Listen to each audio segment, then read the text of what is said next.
Hey guys, welcome back to the channel. I am Katie, your host. Today we're going to be discussing the topic of femicide. Okay, femicide is a form of homicide, but it is the intentional killing of women and girls because of their gender. In 2023, around the globe, 51,100 women and girls were killed by a family member or an intimate partner. That is 140 women and girls a day. In the United States alone, 3 women a day are killed by an intimate partner. So I live in Michigan, so I did some Michigan statistics. So this part will vary state to state. Okay, in the year of 2021, Michigan had 96 domestic violence related homicides in which most victims were female. 66% of those were by firearms.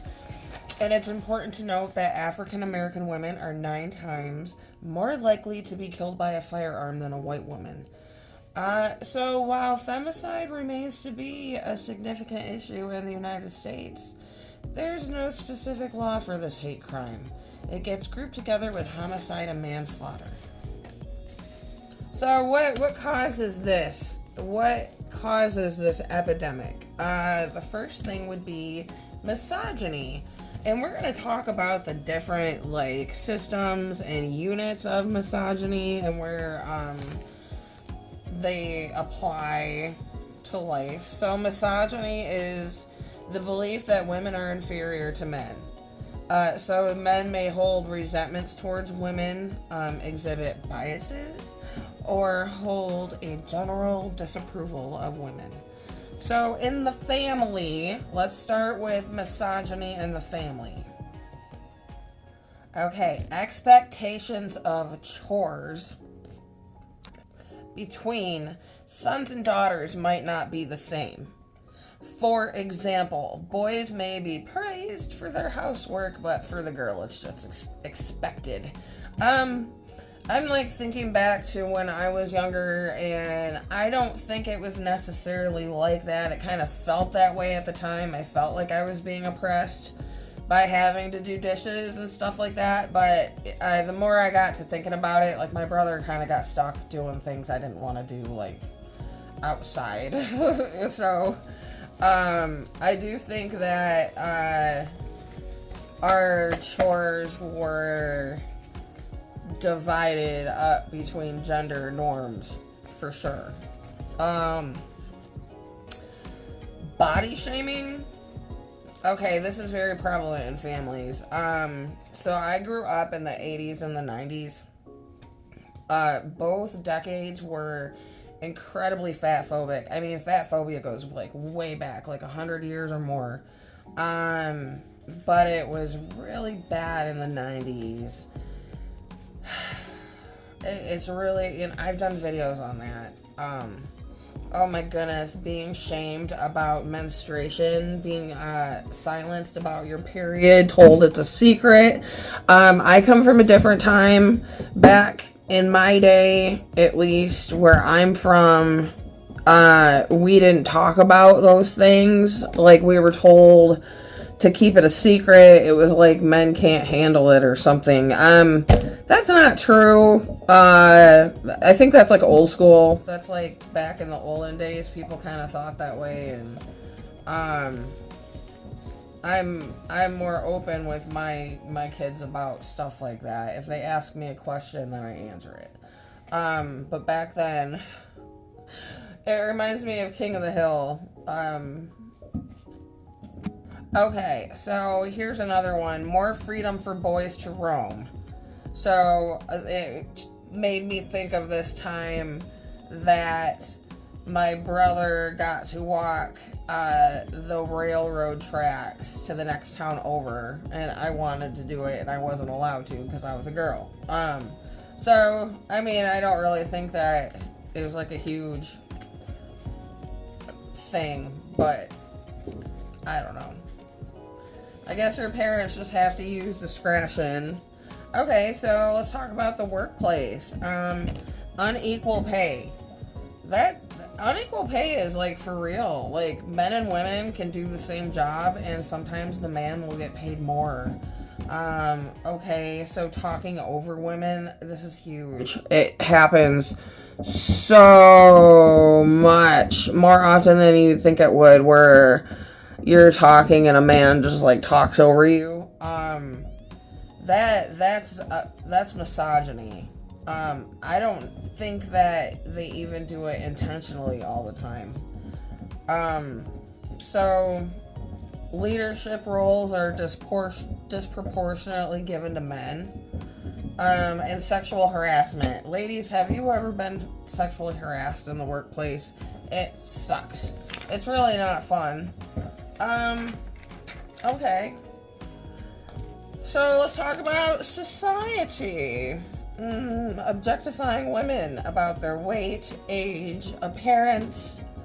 Oh my goodness, if I had a nickel for every article I see about what women shouldn't wear or do over 40, I do whatever I want. Okay, so also, I'm probably gonna get censored for this, but pornography. So what it does is it normalizes and glamorizes sexual violence. It promotes power imbalances between men and women. And it also creates an unrealistic sexual expectation. So young people are watching this. It's so easy to access. It was easy back then. Now there's the internet. Okay. Young people are watching this, and this is their sex education. This is what they're thinking is the way to be. And it's very quite disturbing. Quite disturbing indeed. So lots of misogyny there. Okay, let's talk about healthcare. Okay, so dismissing women's health concerns. So historically, women were overlooked about heart disease and heart attacks. I learned that in my first aid class. I think like Laura Bush came and started advocating for women, because it used to be like, this is my understanding, so don't quote me on it. This is just what I was told by my teacher. Women were like, if you had like heart attack symptoms, they'd leave you sitting in the waiting room, the lobby, for like hours, thinking it wasn't that big of a deal, thinking only men had heart attacks and things like that. So there was some medical misogyny there. Also in the mental health world, I talk about this a lot on my channel. 75% of people diagnosed with borderline personality disorder are women. Okay, emotional dysregulation is a misogynist stereotype, as it implies normal reactions to trauma as unstable, or being in distress as being unstable. So if you're having an emotional crisis, they don't see it as a crisis that you can work through. They just see you as unstable. And so sometimes mental health labels can be applied to women who don't conform. For example, Rosemary Kennedy was lobotomized at the age of 23 for being rebellious. It's a tragedy. It's a tragedy. Okay, so now we're going to talk about religious and Christian misogyny. Now, this is like hard because, okay, I tend to follow a little bit more of a conservative crowd when I go to church, okay, because the conservative crowd tends to be more biblical. They tend to quote scripture more, and they can throw it at you, and I don't necessarily, I don't know. But with that being said, male leadership is highly valued. And like in my relationship with my husband, like my husband's the breadwinner. He takes care of me. And we do follow that God, man, woman, child, spiritual path, okay? But I'm still gonna talk about Christian misogyny and like where it can come from. Okay? Alright. Okay, so in the beginning, the fall of humanity is all Eve's fault. Okay, they blame it on women, and then childbirth has to hurt and stuff like that. Genesis 3:16 says, "Your desire shall be for your husband, and he shall rule over you." See, I believe that. Just from like my religious perspective, so I guess I kind of fall into this Christian misogyny. I'm just really lucky that my husband lets me do whatever I want. Like, my husband's cool. He lets me be me. Okay. And then 1 Timothy 2:12 says, "I do not permit a woman to teach or assume authority over a man. She must be quiet." So it also limits leadership positions and roles within the church for women. I know that women become pastors and clergy and things like that, but it can definitely be argued that it's not biblical to do that. But that's not what this video is about. So yeah, Christian misogyny goes kind of deep. Okay, and then purity culture. I've never been to a church that focuses on this, but purity culture teaches that worth is tied to virginity. It teaches that virginity is a gift to be given. And you risk being labeled as chewed gum. Apparently that's like a term in the purity culture circles. Okay, it also kind of implies that sexuality isn't private because they like have these little ceremonies where there's even a girl on TikTok that her dad gave her like a purity ring, and it's really weird. I don't know. He like made his daughter promise to save herself for her husband, and it was weird. Okay. So, purity culture is weird. Okay, and it also implies that men cannot control themselves. So, women are blamed for how they dress when they tempt men. I remember the Duggar girls, like, talking about that. Like, they have to dress a certain way not to tempt the men. My opinion on that is, why are you being an infantile? Being infantile is not a manly attribute. Okay, trigger warning. Now we're getting real serious. We're going to talk about domestic violence survivors in the Christian community and the church. Okay, so they may be encouraged to stay in bad marriages. Divorce may not be acceptable in their circles, so they need to forgive for the sake of family. Ephesians 5:22 says, "Wives, submit to your husbands." So this verse can be weaponized by demanding obedience. So men can take that verse, and instead of like say how my husband is just normal. Okay, some men like with issues weaponize that. I don't know. So whatever. Some men take advantage because of their entitlement. That's the risk you run with the spiritual hierarchy. So as a duty, women may be encouraged to forgive and move on. They are told to pray harder and to suffer for Christ. This leads to fearing sin by leaving. So women might be more likely to stay in a relationship if they're just encouraged to forgive, like for the sake of the family. And I know I know things. I've seen things, I've observed things. So, okay, so the side effects of this for like a woman who would be like suffering from the domestic abuse and maybe not getting the help she needs, it can result in PTSD, distance from God. They're gonna get angry with God. They're gonna attribute all these negative things that happen to them to God.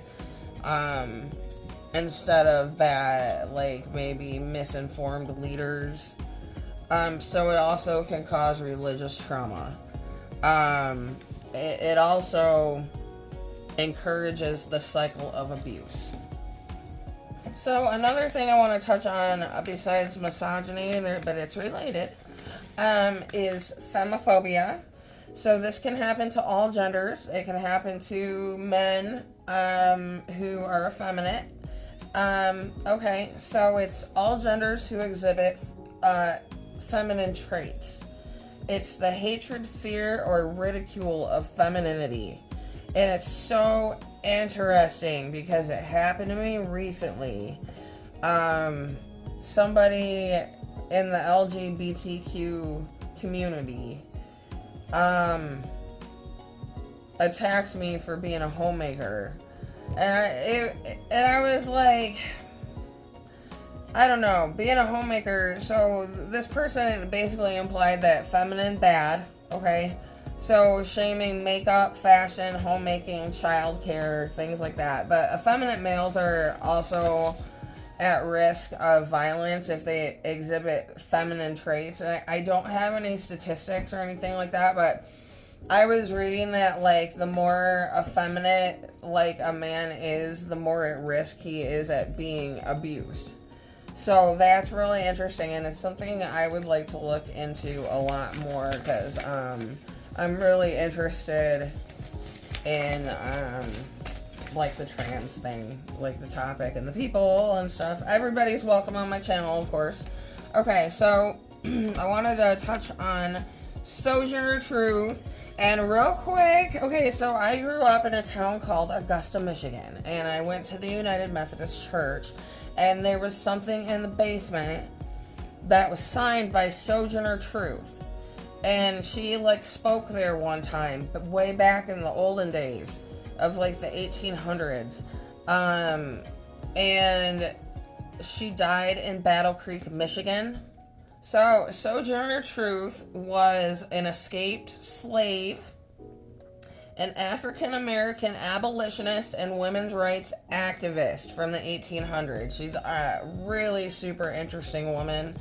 So, she challenged a system that said feminine equals weakness.